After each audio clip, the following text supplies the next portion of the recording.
Hello students, I hope all of you will be very fine. Students, today our subject is software engineering for BCA 5th semester. And students, today our the most important topic is DFDs and its symbols.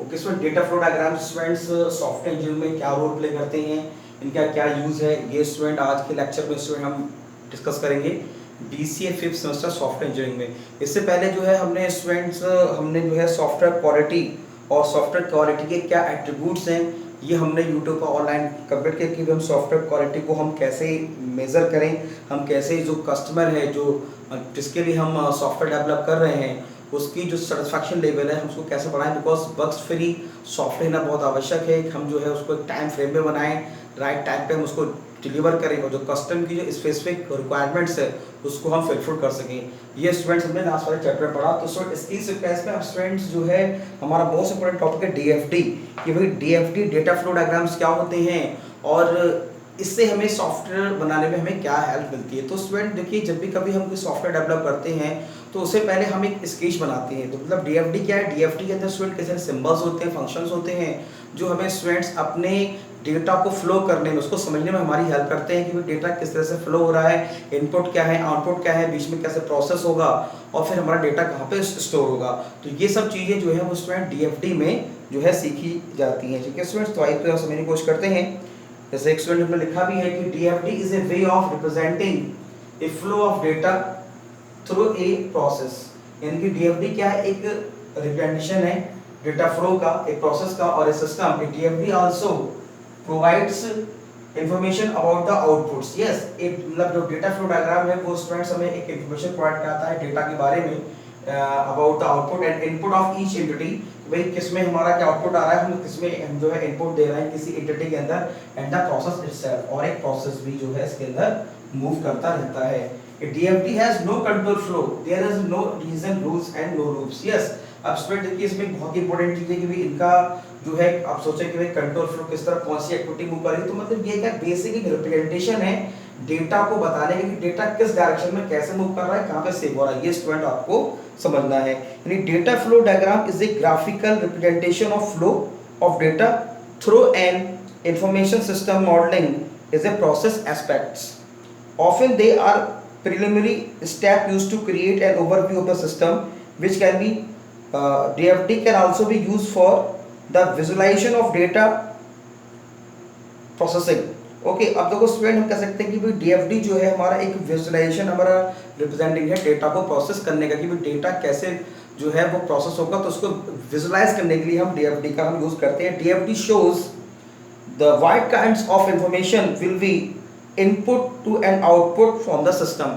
System से जो है हम system में हम क्या input दे रहे हैं और क्या हमें आउटपुट दे रहे हैं। स्टूडेंट हम जो है कंप्यूटर की जो स्टूडेंट बेसिक टर्मिनोलॉजी है वो स्टूडेंट गीगो प्रिंसिपल पे वर्क करती है। गीगो मतलब स्टूडेंट्स क्या होता है कि मतलब GIGO garbage in garbage out, यानी कि अगर सपोज दैट अगर हम रॉन्ग इनपुट देंगे तो हमें रॉन्ग इन्फॉर्मेशन मिलेगी और सही इनपुट देंगे तो हमें सही इनपुट मिलेगा। मतलब कंप्यूटर अपनी तरफ से मतलब कोई रिजल्ट नहीं बनाता है, आप जैसे इनपुट उसको देंगे वैसे ही वो आपको आउटपुट देगा। तो जैसे गीगो प्रिंसिपल पे वर्क करता है। तो DFD shows what kinds of information will be input and output from the system, where the data will be come from and go and where the data will be stored. Most important, मतलब DFD student क्या, देखो DFD इतना important role play करती है कि भाई हम जो इनपुट दे रहे हैं तो क्या दे रहे हैं, मतलब where the data will come from, data कहाँ से आया, and go and where the data will be stored, और कहाँ जा रहा है डेटा कहाँ स्टोर हो रहा है। तो मतलब ये रिप्रेजेंटेशन है डीएफडी का होता है कि मतलब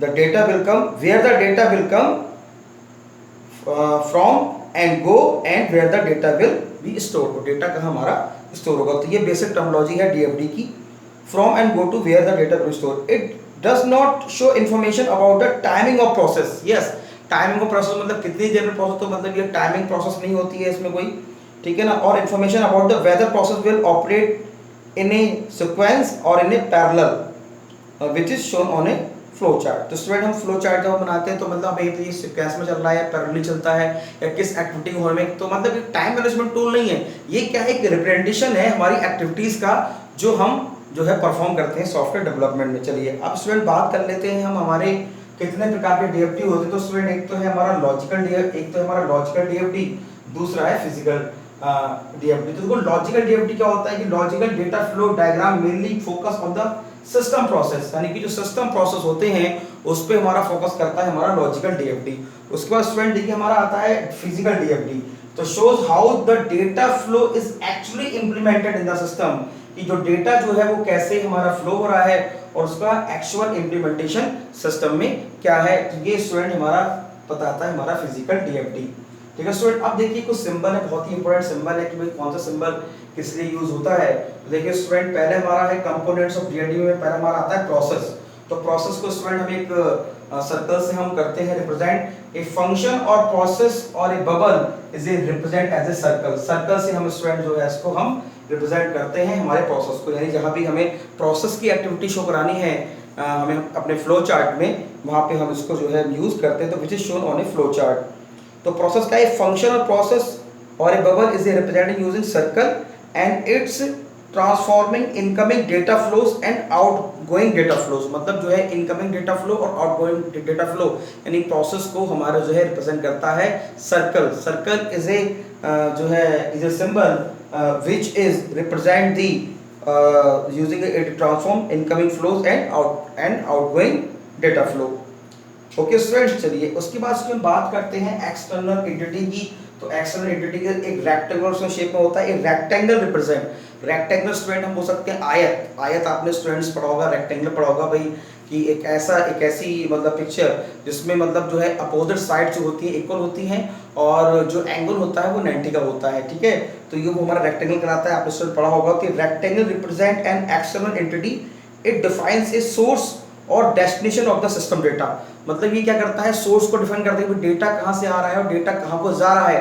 प्रोसेस में क्या होता है कि मतलब कि भाई इनपुट और आउटपुट दैट इज प्रोसेस, लेकिन डेटा किस सोर्स क्या है और उसका डेस्टिनेशन क्या है, तो ये रिप्रेजेंट करते हैं हमारे जो है ये एक्सटर्नल एंटिटी। यानी एक्सटर्नल एंटिटी जो है एक रेक्टेंगुलर शेप में होता है, जो कि स्टूडेंट फ्लो करता है कि मतलब कि a rectangle represent an external entity, it defines source और destination of the system data. कि मतलब क्या भाई सिस्टम जो हमारा डेटा है, डेटा का जो मतलब डेटा भाई इनपुट हुआ, अब वो डेटा किस सोर्स से आ रहा है और डेटा का जो आउटपुट है वो कहाँ जाएगा, उसका फ्लो क्या है, उसके लिए जो हमारा एक्सटर्नल एंटिटी हमारा वर्क करती है। ठीक है, अब डेटा फ्लोज यानी एरो का साइन करते हैं स्टूडेंट हम डेटा फ्लो करने के लिए, बहुत ही इंपॉर्टेंट है कि भाई डेटा हमारा कैसे फ्लो होगा। तो an arrow is used as data flow symbol, मतलब एरो का यूज करते हैं डेटा फ्लो सिंबल के लिए। And it identifies data in motion, और मतलब हम ये आइडेंटिफाई करते हैं कि डेटा हमारा किस मोशन में है। It represent data flow occurring between two process or between external entity. ठीक है student, an arrow is used as a data flow symbol, it identifies data in motion. मतलब ये स्टूडेंट हम क्या करते हैं कि ये जो हमारा फ्लो हो रहा है तो ये आइडेंटिफाई करते हैं डेटा किस मोशन में जा रहा है, किस तरफ मूव हो रहा है, motion. And it represent data flow occurring between two process or between external entity, दो प्रोसेस के बीच में और एक्सटर्नल एंटिटी के बीच में डेटा कैसे फ्लो हो रहा है। And the process in the direction of the data flow arrow, direction को स्टूडेंट रिप्रेजेंट करता है एंटिटी के बीच में कि भाई किस तरफ डेटा हमारा मूव कर रहा है, तो ये डायरेक्शन को मतलब शो करता है अप एंड डाउन, ये जैसे भी मतलब डेटा हमारा मूव कर रहा है। ठीक है स्टूडेंट, चलिए अब स्टूडेंट हम बात करते हैं आउटपुट की। ये तो this symbol is use for the output, ये तो हमारा स्टूडेंट हुआ प्रोसेस के लिए, ये एंटिटी के लिए, ये हमारा फ्लोज के लिए, और ये स्टूडेंट हमारा आउटपुट के लिए। चलिए आउटपुट देख लेते हैं। Output box is used when A hard copy is produced and the user of copies cannot be clearly specified, there is several users of the output। अब देखो स्टूडेंट आउटपुट, स्टूडेंट अगर मान लो अगर हम सॉफ्ट आउटपुट की बात करें तो monitor also represent the output, because ये हमारा जो है मॉनिटर हमारा आउटपुट डिवाइस कहलाता है। लेकिन हम स्टूडेंट क्या करते हैं, डेटा फ्लो डायग्राम को हम सिंबल में यूज कर रहे थे, हार्ड कॉपी भी हम बनाएंगे। तो हार्ड कॉपी यानी कि आउटपुट जनरेट करने के लिए हम एक आउटपुट बॉक्स बनाते हैं, तो ये हमारा आउटपुट बॉक्स कहलाता है जिसके अंदर हमारा आउटपुट शो होता है। ठीक है स्टूडेंट्स, तो output box is used when a hard copy is produced and the use for the copies can not be clearly specified of there are several users of the output. ठीक है, जहाँ पे मतलब सेवरल यूजर्स होते हैं जो output को show कराते हैं, तो वहाँ पे स्टूडेंट्स ये हमें मतलब जो है रियलाइज नहीं हो पाता कि which output is the best for अस।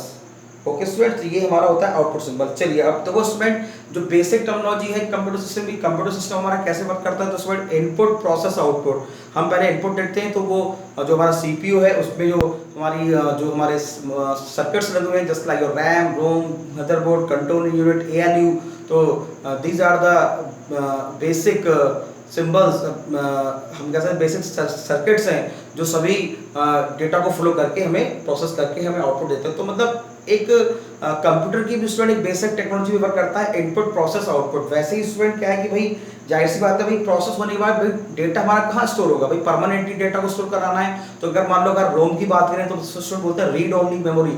इसमें स्टूडेंट हमारा जो है यानी कि परमानेंट, यानी हम उसमें हार्ड डिस्क लगाते हैं, एसडीडी हार्ड डिस्क ड्राइव का यूज करते हैं डेटा को स्टोर कराने के लिए। तो डेटा कहाँ स्टोर होगा, जैसे कंप्यूटर में डेटा स्टोर कहाँ होता है, हमारे हार्ड डिस्क ड्राइव में हमारा स्टोर होता है, हम सीडी का यूज करते हैं, पेन ड्राइव का यूज करते हैं। तो मतलब कहने मतलब कि डेटा इनपुट हुआ, प्रोसेस हुआ, और उसका लास्ट डेस्टिनेशन क्या है, कहाँ स्टोर कराया जाएगा, ये जानना बहुत आवश्यक है। तो data store open box represent data stores, ठीक है। तो जो ओपन बॉक्स है, इस तरीके से स्टूडेंट ये ऊपर और नीचे जो दो लाइन, ये ओपन बॉक्स है, ये हमारा डेटा स्टोर करने के लिए हम इसको रिप्रेजेंट करते हैं। तो open box represent data stores, data stores represent a logical file, a data structure or a physical file or description. Each data store in connected a process by means of data flow symbols, ठीक है। तो open box है जो student हमारा represent करता है data store की। Data store represent a logical file, एक लॉजिकल फाइल हम बोलते हैं, जैसे मान लो हम लॉजिकल फाइल हम बोल सकते हैं कि स्टूडेंट एक सिस्टमेटिक वे है डेटा को कलेक्ट करने का।